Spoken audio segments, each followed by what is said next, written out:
Okay, guys, so welcome to our lunch conversation and women and STEM event series. This is great. I'm so happy that you joined us. Let's go ahead. If you just logged in right now, feel free to kind of click into the mood barometers, just share with everyone really quickly how you're feeling. What we're seeing is that everyone's feeling pretty good. We're really close to finals, but next week. But I thank you for making some time to join us. And again, if you know somebody that couldn't make it today, we're going to record and make it available on our resource page. So that way you can log on, share it, see it after the fact. Okay. So thank you for anyone that's watching the rebroadcast. We really appreciate you joining us. And thank you for your support. Okay. We really are happy that you were able to make it today. Okay. Okay, let me go ahead and switch over to our presentations here. So I just want to share my screen for a minute. And before we do that, I'm going to go ahead and give co-hosting power there to you, Kushbu. And then I should be able to make multiple co-hosts. Great. So Shay and Kushbu, I gave you some co-hosting power, so you're good. And then I'm going to let multiple participants share just to be on the safe side as well. And then I'm going to also activate share computer sound in the event of anything that we need. Okay, very cool. All right, so let's go ahead and I just want to go over really quickly our intent and the heart behind why we do what we do. Basically, our event is Women in STEM series. The hope of this event is that this is not just like a one-year thing, but an every year thing here in the lab. And we want to honor leading women in the area of science, technology, engineering, mathematics, the STEM fields, and even arts or STEAM. So we know that design is a big factor too. So we want to keep this going. And in the wake of COVID, we've had a really great opportunity to have guests join us online for a short while, where normally it would take weeks, if not months, to get them in through the door. So online has really allowed us to have more opportunities to kind of share, and that's really great, and that's a positive that we're seeing here in the lab. Our talk time is going to be until 12:30. Okay, so we're gonna go quick on the sort of like the why and everything of that sort, and we're going to leave a little bit of time for Q&A at the end. And of course, if any questions didn't get asked or answered, we'll do our best to answer it by email after the fact, guys. But thank you for submitting your questions in advance. We can't thank you enough for for submitting it. Okay, so that's going to be our format. And I kind of want to just quickly introduce myself for those that are new, that have never seen the Tile Lab. I was talking to a few of you before you logged in. For some, this is the first time you've ever seen me on a Zoom session. Welcome. A little bit about myself. My name is Mr. Almena. I lead the Tile Lab. I teach the computer-aided design class 1 and 2, which is Engineering Essentials, Intro to Engineering. And hopefully starting next year, we'll have our CAD 3 class, which is Engineering Design. This will be what our full sort of developed pathway in this field. And we're really excited to have you be a part of that process and the growth. A little bit about myself. I'm also part of the CARE team, which is our culture and race empowerment group. And you may have seen us or heard a little bit about us during chapel or during some of the newsletters or video announcements. But we're also supporting the CARE team. And the CARE team is here also to help you have a greater voice here on campus. And our goal is to basically empower all students of all genders, of all religions, of all nationalities, and literally empower you in different ways by bringing unique voices into our school, holding events such as the one we're having today, and really creating a space for authentic conversations on these topics. Okay. You know, I used to work at the Walt Disney Company, and there's a lot of diversity at these companies and these organizations. But the stories are, we have a lot of different stories on how we got there, and just making room to talk about where we are, how we got there, are really inspiring. And so one thing I learned from Disney was the power of a person's story, and how that story can make an impact no matter where you are, where you're from. And then, of course, I transitioned into teaching, because I felt that, you know, designing or helping students design their futures was a bit more, if not way more impactful than products. I enjoy it. It's great. But for me, I just felt like I needed to be here to make an impact and extend this to you. So thank you for being here. I really appreciate that. Okay. And the why are we doing what we're doing? Basically, last year we were tracking a lot of movement in the lab. We wanted to know, hey, you know, what's the percentage of students that come into the lab? Wouldn't it be great if we could, you know, sort of have some information on the most popular days, so that way we can have information about when's the best time to come to the lab, or maybe what's the most convenient time for you to create projects. We were doing a lot of that tracking. If you've seen me sort of look in the lab last year, I would always sort of like enter numbers into my phone and just sort of see how everything's doing, and had different events for that. But we also tracked gender, what were the percentage of male and female students. And we noticed that that was a huge gap in the difference of male and female students. So we, out of like almost 2,000 visits, you know, 1,400 male, 500 were female. And that, when we came upon that piece of information, we were definitely not okay with that. And we want to do something about it. Okay. That number is not just like a school thing. This is sort of like a global issue. Okay.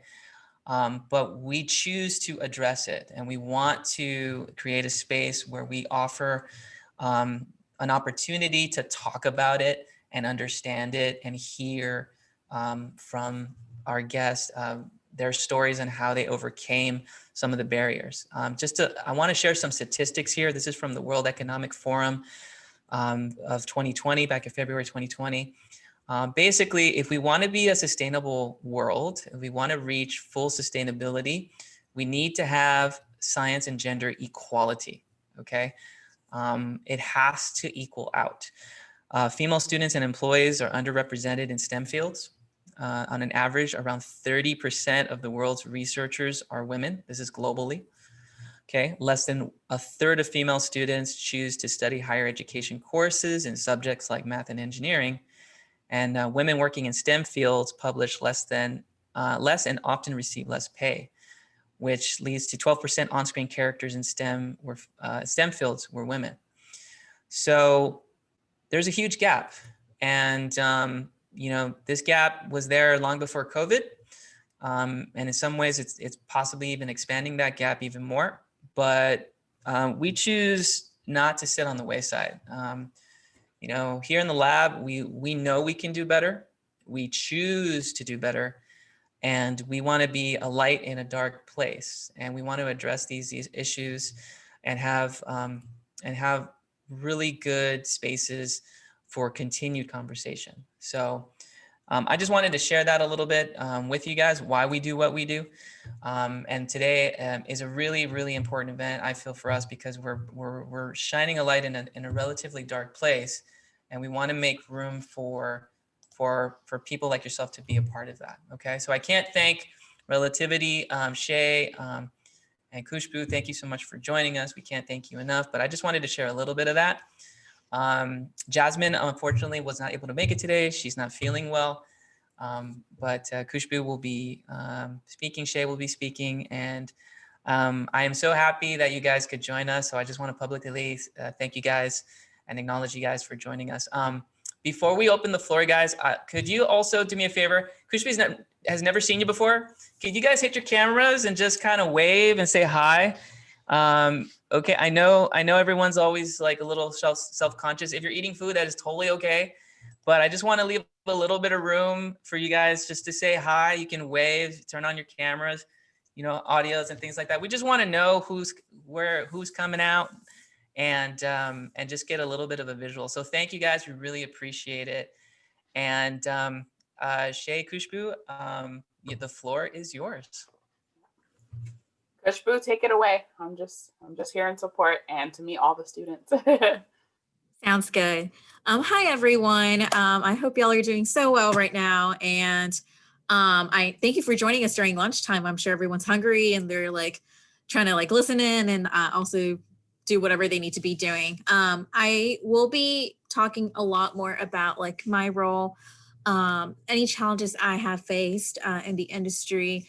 And I made the slide deck very short because I want this to be more conversational. And I want to be able to answer questions that y'all may have. So first off, in the group, in the chat link in Zoom, I added Miguel's link that he had for Google Doc to add all the questions. So please add it on there. So like after the presentation, I can start answering those questions. So I'm gonna go ahead and share my screen. Okay, let's see, oh boy.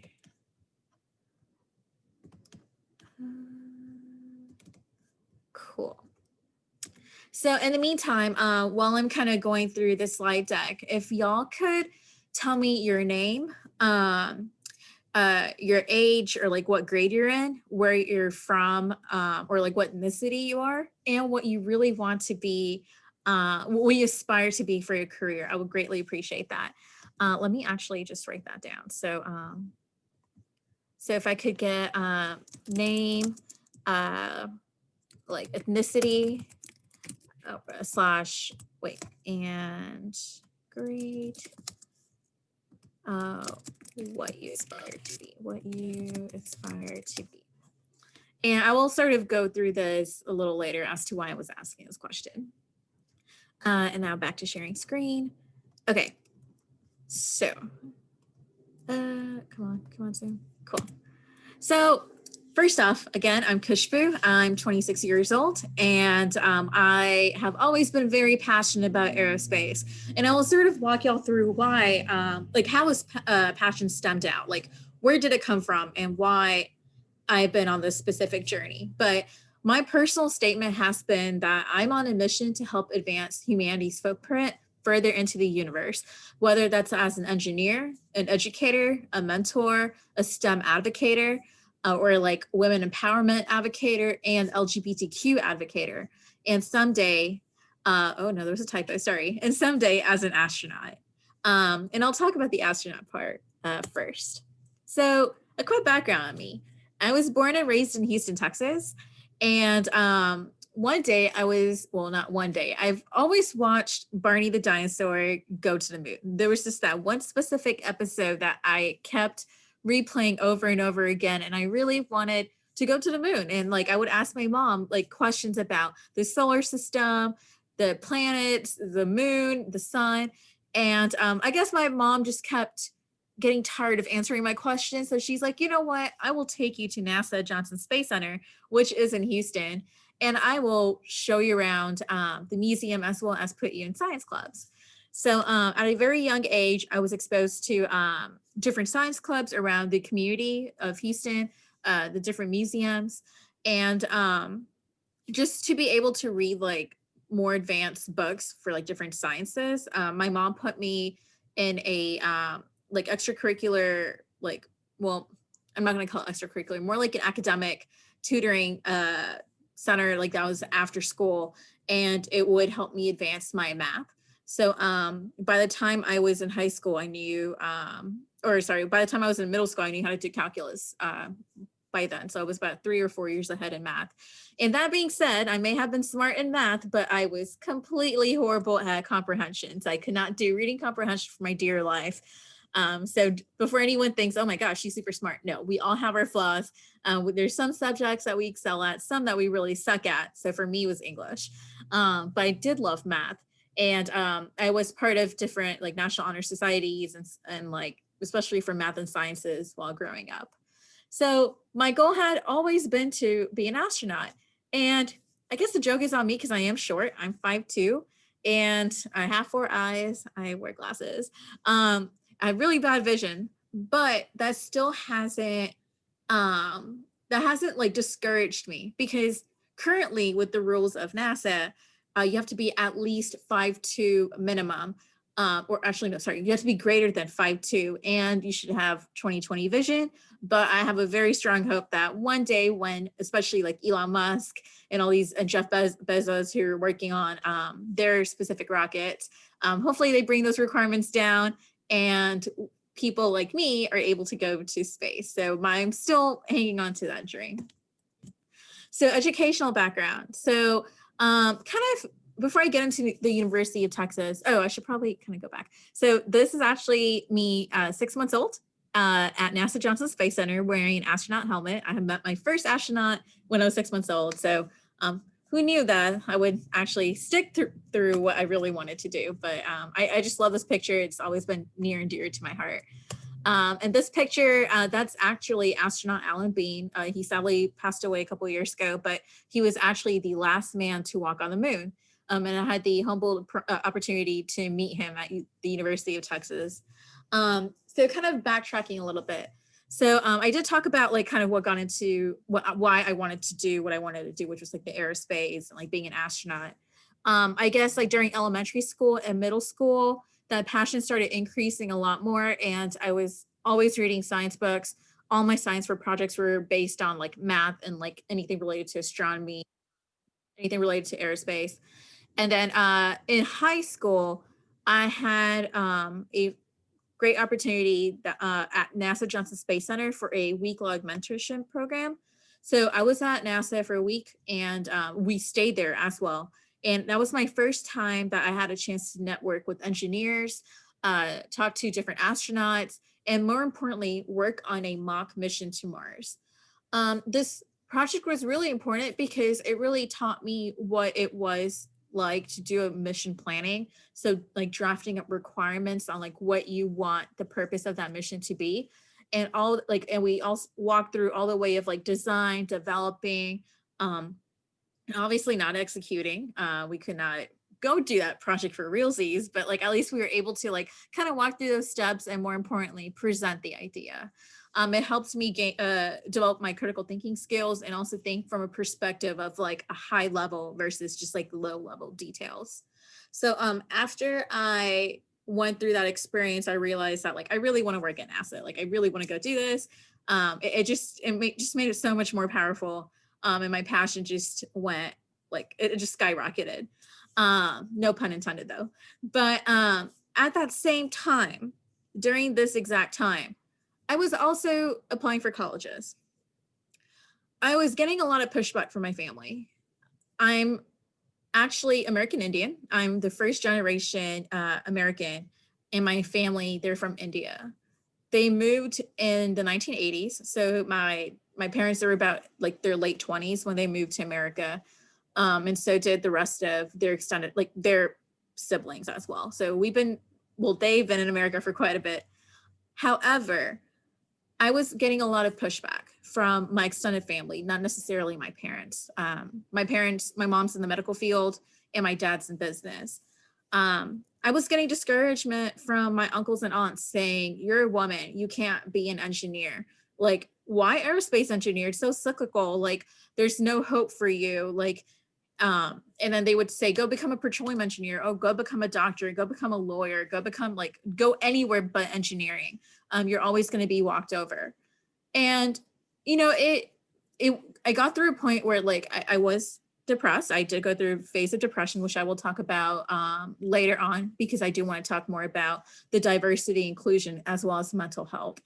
But I went through a rough patch during my high school years, which it just made me doubt myself. Like, here I am, always been passionate about what I do. I've always excelled in school and like worked really hard and put in time. But at the same time, my own family, they're actually backlashing me, bringing me down. But what I did instead was I tried to take that negative energy and turn that into positive energy. I told myself, let the negative comments come at me. I will show them that I can do it and I will succeed in whatever my role is. And that being said, I went and started applying for the top tier aerospace like schools out there. And mind you, like during this time, this is when NASA was retiring the shuttle program. SpaceX was around, but they were not established to where it is right now. That came later towards like 2015, 2016 timeframe. So this is when SpaceX is still in their I need to prove myself phase. So this is why like aerospace was considered a very cyclical and a very risky place to be. So thankfully, I got into University of Texas at Austin, and I got my bachelor's of science at aerospace engineering. And I couldn't double major in electrical engineering nor comp sci because of the way schools handle like double majoring. But I had the opportunity to gain a certificate in computational sciences and engineering to combine both forces. So in, oh no. Oh, okay, so I did talk about that actually. Sorry, it kind of went out of order for some reason. And I don't know why the formatting looks different when I'm presenting it.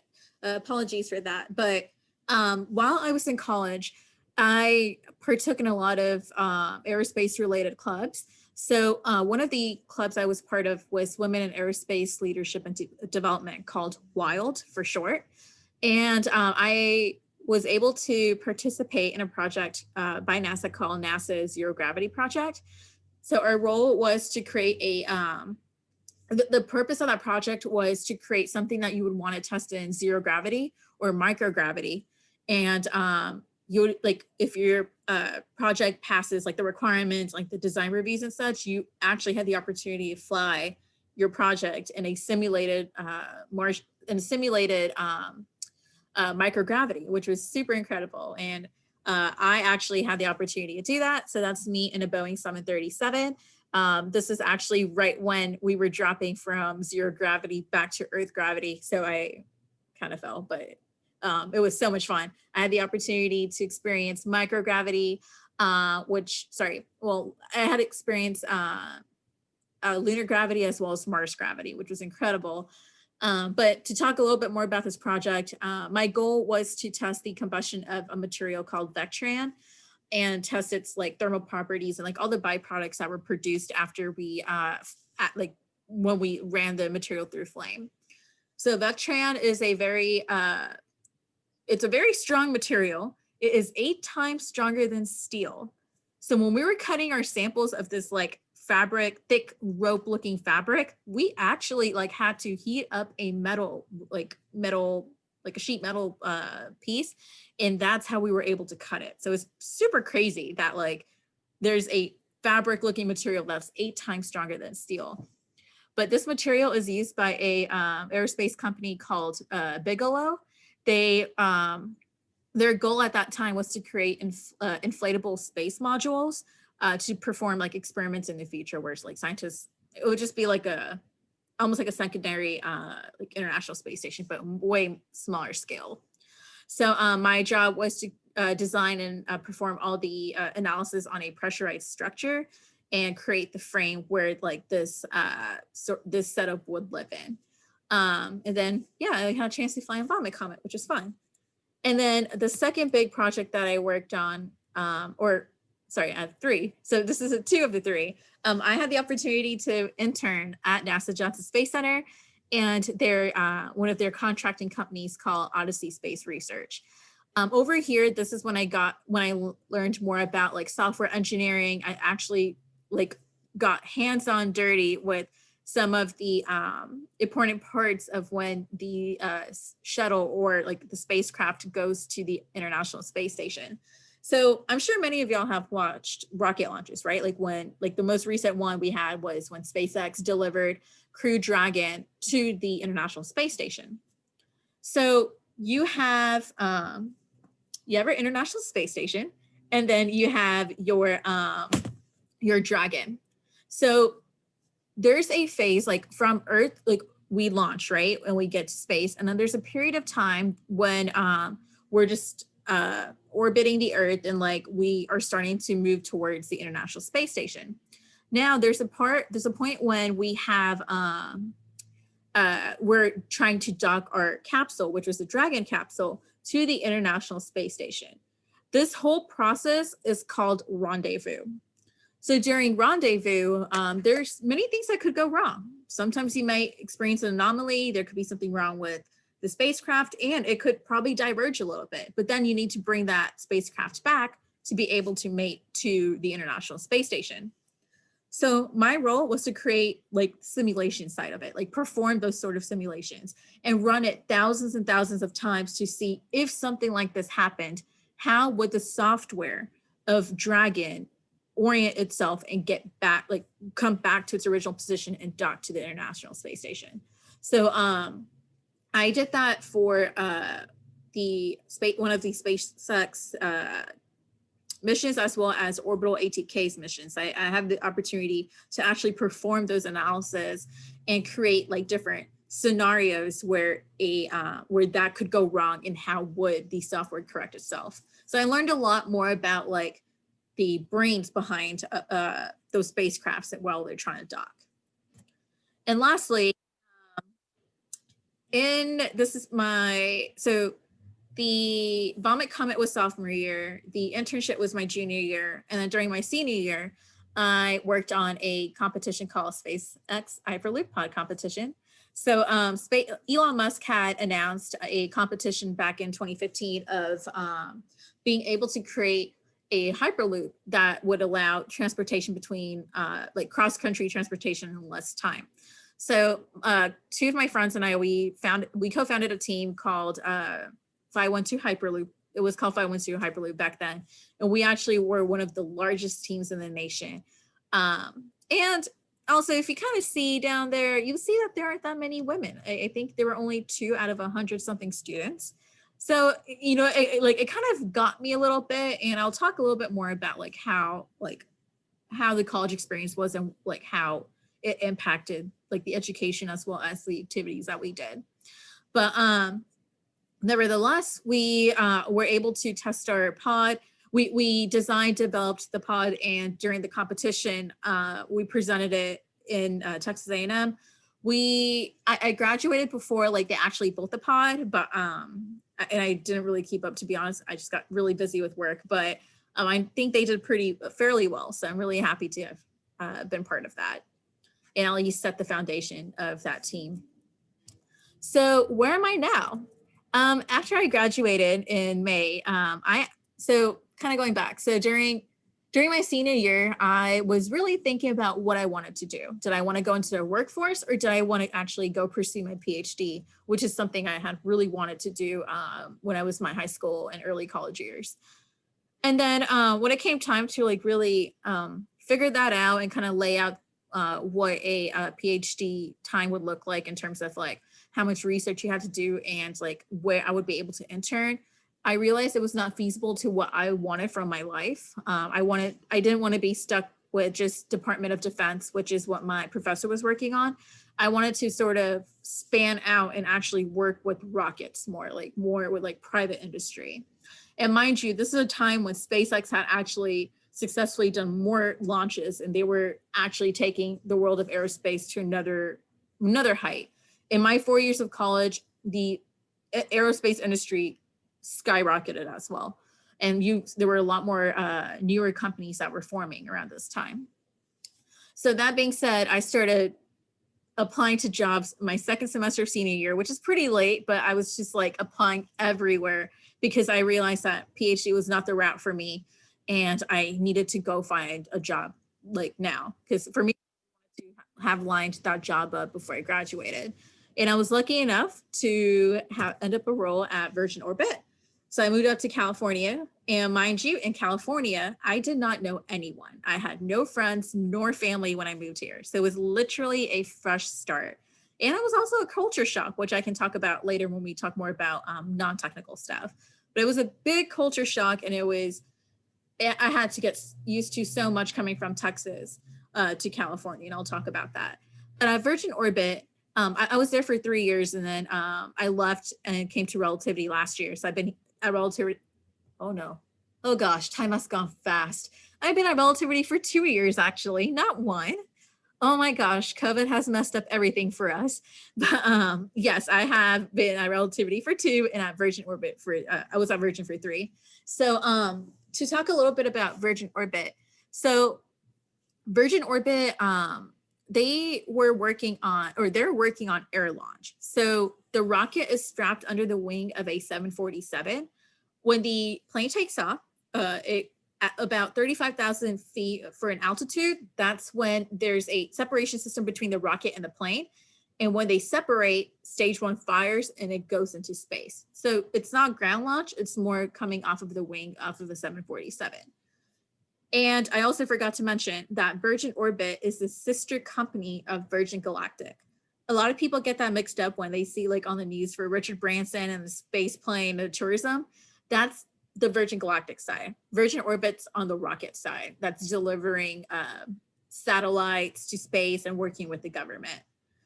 So I had a really great opportunity at Virgin Orbit. It was my first job. I definitely increased my networking. I didn't know too much about, I feel like I was able to successfully put in everything I learned from college, but increase my knowledge 5 times as much than I would have in college for sure.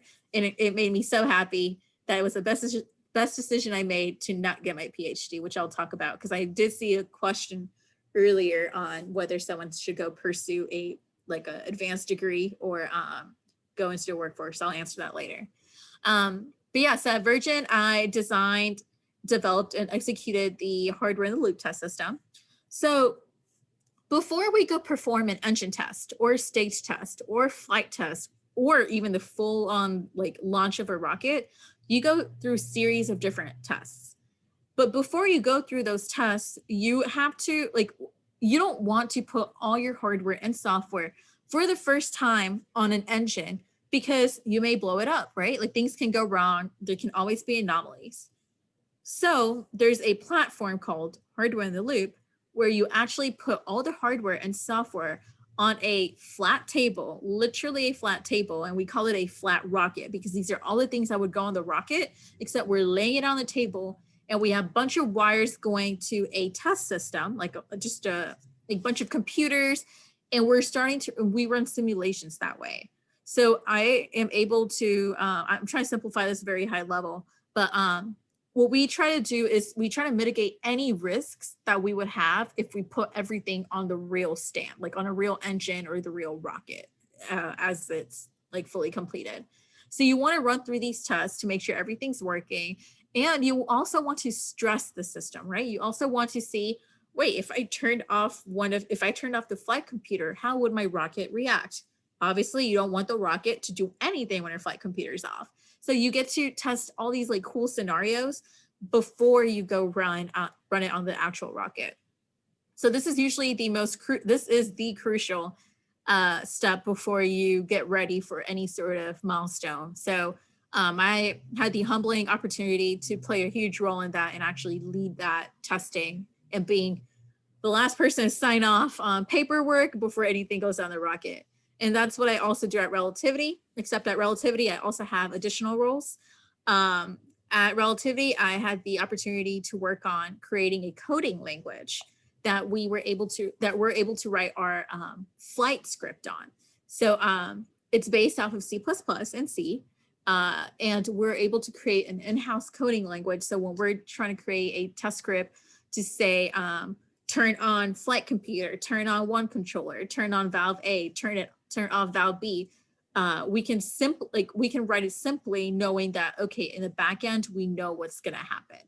I'm going very high level on that because it does get into some tricky waters of how that really works. So if the team is more interested, if the students are more interested in learning some of the details, I can probably go through that later today, or maybe a next session where we go more into depth of some of the components of a rocket. So that being said, for Relativity, we are 3D printing rockets. We're 3D printing different parts of the rocket. And what you see here is a really cool video, which I'm going to play. That is actually a robot printing a tank. I can't really talk about the material, but it is, it's just like a welding aluminum material with like different composites in it. And we have as of what we know, as of today, we have 4 of the world's largest rockets. We actually have the world's largest rockets. Wait, I can't even talk, sorry. World's largest robots to print the rocket. So it's super incredible. I'll replay it. But this isn't done as quick as we're showing it right now. This is a time lapse of about like, I think 2 weeks. But these robots are printing crazy, like especially at work right now, they're just hammering away with printing out tanks. So it's really cool to be part of that and really see that. So that's all I had for slides. And I sort of wanted to talk about the really important question of like the impacts of like diversity, inclusion on yourself while you're in school, while you're in the workforce. And I kind of want to talk about the challenges I've faced. So earlier I did talk about high school of like how I did get a lot of pushback, and but I still went ahead and applied and really hoped for the best. And during college timeframe, you also notice that in engineering fields, there aren't that many women. Now, the reason why is because from talking to people, they just don't have enough self-confidence. And we want to work on changing that. We want everyone to feel that they can be whoever they want to be. And we're so far ahead in times where we need to be more inclusive and be understanding of like that, like it's not just a man's role. It's not a male's role to be an engineer. It can be open to anyone. And I think this hit home for me when I saw that in just my aerospace department, like out of 75 males, there were only about 5 females. And this actually gets worse even for like electrical engineering, computer engineering. You do see more females in biomedical because they do, they try to go into biomedical and then do med school that way. So they have a fallback career of engineering in case pre-med is not what they want. But in every other engineering field, we did see that. In the workforce, this is a touchy topic that I did clear with Miguel because it is one of those topics that I don't want anyone to feel uncomfortable. This is a story that I initially felt uncomfortable about, but I want to share it because I want to be there for y'all if something like this ever happens and how one should cope with it. In my experience at one of the companies, I experienced sexual harassment. I was always, I was the only female and the youngest engineer on the team of 35 people, and majority of them were male. I think later on we had 2 additional females, but not at the engineering level that I was at. I constantly faced like harassment by my own manager. I was constantly told if I deserved what I made, if and there were some other derogatory conversations that I don't think it's appropriate to really share, but it's something I did face where it really made me uncomfortable and I could not speak up because every time I did speak up, I was told to stay quiet. And it mentally messes with you because you're here, it's your first job, you really want to excel at your role. But at the same time, you have someone who unfortunately is your direct manager who is creating an environment for you where you can't thrive and you can't succeed. And I faced sort of discrimination in monetary like ways, like financial wise, in terms of like salaries and like promotions. And it got to a point where I just had enough. And there were other managers, there were other people on the team that had been seeing this, but they were also a little bit afraid to speak up. But they also talked to the human resources team. I ended up talking to human resources team, but it wasn't to where it was fixable in the sense that like there wasn't much that was being said around me to fix that situation. The way I handled it, and looking back, I wish I handled it a little differently, but I wish what I could have done was communicate this more to other people and really speak out loud about what happened. I kept it in because I was scared that I would lose my job. as it was my first job, and that like they would not want to deal with the repercussions of it. But I realized that if I hadn't spoken up, this could have happened to other people on my team, like the newer engineers that were joining. Since I had joined when there was a team of 100, and now we were, by the time I left, it was by a team of like 600, 700. So there are times when you face things like this, and the best way to cope with it, or like the way that I coped with it, was I didn't tell anyone, but I wish I did. And I just want this lesson or this experience to teach y'all that, like, if you go through something like this, please talk to someone. Talk to your counselors in your schools. Talk to like even people like Miguel, like people who are like actually willing to listen to you and help you. Like, talk about it and don't keep it in, because this may happen to someone else. And it actually did when I was keeping my mouth shut, and which is why I like it got me to talk about it out loud. But we had someone who identified themselves as LGBTQ, and there was also a lot of backlash on that, and like just talking behind their back. And I realized, and like they also face discrimination themselves. And when you have things like that happening in a workplace, especially when that workplace's goal is to like expand humanity, like increase humanity's access to space, or like just anything that to move humanity along, we like those type of behaviors are actually stinting that growth, right? Like, because it shows that they're not being accepting. But if we're trying to move towards a positive humanity, we need to be more inclusive, and we need to be more accepting of another, and not being judgmental or being discriminating. So I just hope that story did like kind of shine light on like things that do happen at workplace. In terms of coping with it, I definitely encourage you to talk to someone. If you can't talk to someone, I would highly recommend you writing down what happened, how you feel. Email it to yourself, email it to your work computer or your school computer, just so there's like some sort of record of it. That actually really helps when something serious happens and you need to show something that actually happened. Shayna, do you have anything you want to add on the side of diversity and inclusion for like relativity and how we handle it over here? And like, what are any tips that we could offer students on? Yeah, of course. I would speak kind of from both angles, right? One being the underrepresented group in aerospace, and how to essentially always be confident in who you are and what you bring to the table, right? Aerospace is not the only industry that lacks representation of different groups. That is a reality of a lot of different industries that, you all may pursue in our different career functions. And so always remember that, you put in the work, you did your due diligence, and you have earned your spot wherever you end up, and never let anyone make you feel otherwise. And to piggyback off of Kushbu's point of, what she would have done differently, it's really important to speak up and speak out and have the courage to. And also, and I think this is something that's often overlooked, is really lean in and leverage allies in your network and in your corner, and really drive the charge in helping your allies understand how they can best support you.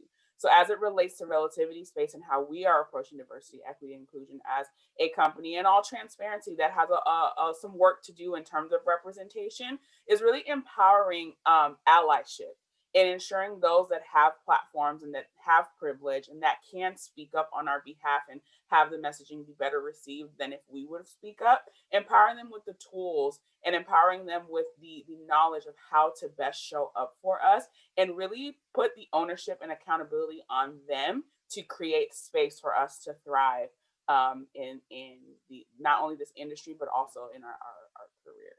So. Said it any better. Totally, completely echoes what I was trying to communicate. So let's see if we have any questions. I'm opening the Google Doc up. So question number 1. Also, Miguel, how much time do we have roughly? Yes, so classes began at 12:45. So I allotted some room just in case we went over. So we technically have about a good 10 minutes, I would say, Sounds before good. students can return back to class. Sure. Awesome. So I'll try to answer these questions as quickly as possible. So how hard was it for you to get into the field? What was your biggest challenge you faced while being in the industry or, oops, oh, it's Google Docs acting up. Come on. Okay. How hard was it for you to get into the field? What was your biggest challenge you faced while being in the industry or trying to be in the industry in general? A great question. So in terms of how hard it was to get into the field, when you're passionate about something, it shouldn't be hard for you. I had the opportunity to think of like joining different clubs and like talking to people, networking, which is super, super important. And this is something I would love to probably share in like a future event. And that is networking as a high schooler and in college. Like, how do you successfully network to make your transition from school into industry smoother? So networking was really important for me. And I like, if there was something I really wanted to do, or like learn about, I actually tried to find engineers. Like I talked to my teachers to see if they had connections that they could put me in touch with. And honestly, that really helped me. I think that's how my name sort of like spread around and like I was able to like shadow, intern, and join different clubs and eventually land my first role. So I would definitely say it's really not hard nowadays, especially with the amount of like the ample amount of like resources we have nowadays. And if anyone has any like questions related to engineering aspect of it, I'd be more than happy to go over it in the future or like through email. But what was the biggest challenge you faced while being in the industry? I guess it's what I really talked about. I think like technical wise, I would say I didn't face challenges because the beauty of working at a fun company, like being in the workforce, is that you get to apply all the knowledge and the book stuff that you learned in school and get your hands dirty and get so creative with whatever project you're working on. So technical front, like I was like it was really good. And I think a lot of engineers could agree with that like they definitely did not miss school when it came to like the learning aspect of it, because you do learn so much on your job. And if there's something you don't know, again, we have so many resources out there, professors, free classes like on MIT's, just Google is out there, right? Like there's so many ways to like really like amp up your technical skills. But unfortunately, what we're working on, what we're developing with programs like what Miguel has is empowering yourself, right? So for me, my biggest challenge was facing like discrimination on the sense of being a woman and being a woman of color and being a young professional with a high enough role with some like my peers were engineers but higher in seniority. So as humbling as it was to be like working with them, it was also discouraging in the fact of like not having enough self-esteem and confidence in myself at that workplace. I think that was my biggest challenge. And again, with what Shayna said, definitely speaking up and communicating and really feeling confident is very important. And it's a skill that it will take people a while to master, including myself, but we will eventually get there together. Next question. I'm interested to see her life story and where she got today. So I did answer that. Is STEM a buzzword? So STEM is actually, that's a good question. So STEM stands for science, technology, engineering, and math. Except now, as of the past couple of years, it's becoming STEAM instead of STEM. The A in STEAM is called arts. The reason why the industry is moving towards STEAM is because when we're looking at the technology nowadays, we have worked on and we're still working on the technical aspect of it, but now it's time to be more creative, right? Like to be more aesthetically not only pleasing to the eye, but also just like having like clean designs, smooth designs. if you guys have an iPhone, think about how thin our iPhones are nowadays. Think about initially the first iPhone was thick. Think about the iPods that we had back in the day. And they went from iPod to iPod Nano. Think about your laptops. Your laptops were desktop computers, and now you have a very thin screen laptop. Think about your TVs at your home. It went from a box to now a creepily very thin as a glass. Like I get so scared that I'm gonna break my TV sometimes, but they're super thin. And that is where the arts come in, right? Like you're taking materials, like taking the science, the materials like composites, different materials of glass, and you're trying to figure out a way to squeeze it into such a compact design. And also design, like arts come into play when you're talking architecture, right? So when we're trying to apply it to space, we're trying to settle Mars soon. So we want to see how can we aesthetically make those modules or like the settlements look a little more aesthetically pleasing. And of course, your spacesuits. Look at what our astronauts were wearing at SpaceX. They're like suits were pretty awesome to look at. So arts come into play that way, and it actually does rely on science because you need to make sure that like these spacesuits like still like as pretty as they look, you want to make sure that scientifically and like they're still protecting the astronauts. So that's why the A is thrown out around there. So STEAM, hopefully I answered that question. It's not really a buzzword. It's more about promoting those careers and those fields as we move towards a more progressive society. What college should you get into engineering degree? I did answer that. I want to establish a high-tech company in the future. What's the best university major to fit into this plan? Ooh, very open-ended question. And I cannot say a single major that could really help you over here. I would say that if you want to develop your technical skills, like if you want to be more technical with your company, I would say anything like an engineering degree would help. And because you want to start your own company, you could always do a business minor or like a double major for school offers it. Or you can get your bachelor's in engineering. And you could take a couple courses that our degrees usually have, like as technical electives for business, but then you can go back to school for an MBA. So there's like 3-4 ways around it. But I would say to establish a successful tech company where you want to play more of a technical role, I would suggest getting an engineering degree with some business classes or a business certificate or a double major in business or an MBA down the line. But if you want to stay more on the business side, you can actually get oh my gosh, like a business degree, but they also have courses for like engineering. So this is a really fun thing about our times nowadays, like in this generation, like our generation of education, we're able to crisscross between different majors and pick up on skills. And that is incredible. And we're blessed to have that. And that's because we as a society see that we want to be good at multiple things so we can be that much more successful in moving our society forward. For example, I did aerospace engineering, but I know electrical engineering, not to the greatest level, but like I know it to where I can answer questions, and I know computer science. So again, like this can apply to any major, but hopefully I answered that question. That's a really good question. What would you suggest for someone who's starting to learn about engineering? Is it possible to fulfill a career that involves both law and mechanical engineering? Ooh, I like that question too. Similar answer to what I said before.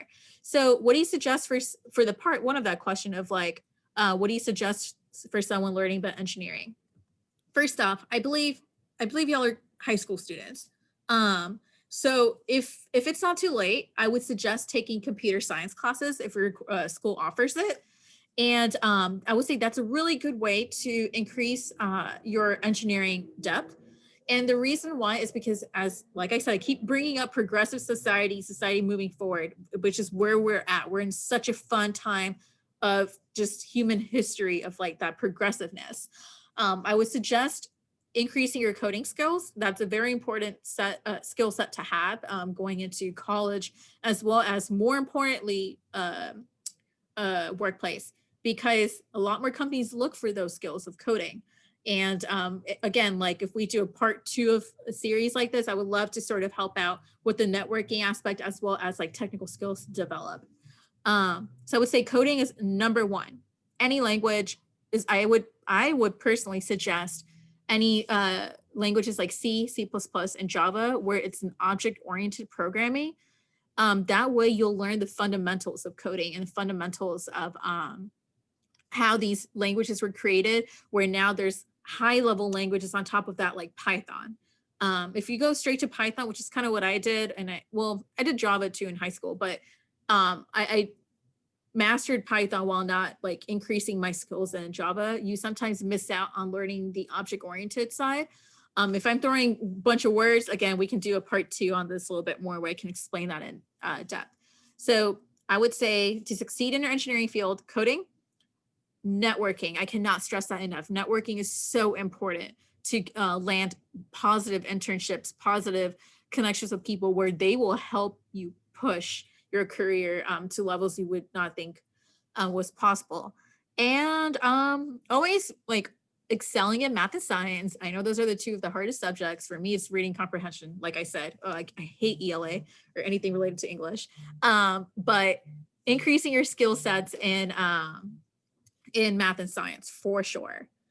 And then I know we're running out of time. We have 4 minutes. I'm going to kind of quickly get to this. And to fulfill your career in both law and engineering, I haven't really heard too much about law and engineering crisscrossing, but very, very cool thing to look into. Again, look at the degree plans that the university offers and see if you could do like some sort of like full on law degree, but taking engineering courses or vice versa. And then what drew your career into STEM? I think I answered that already. What's your favorite thing about your job? How do I practice becoming a better graphic designer artist right now? So what I love about my job, like I said, is when you're in school and you're like learning your courses, right? Like in college and such, you're learning for the grade, more or less. You're learning for the grade.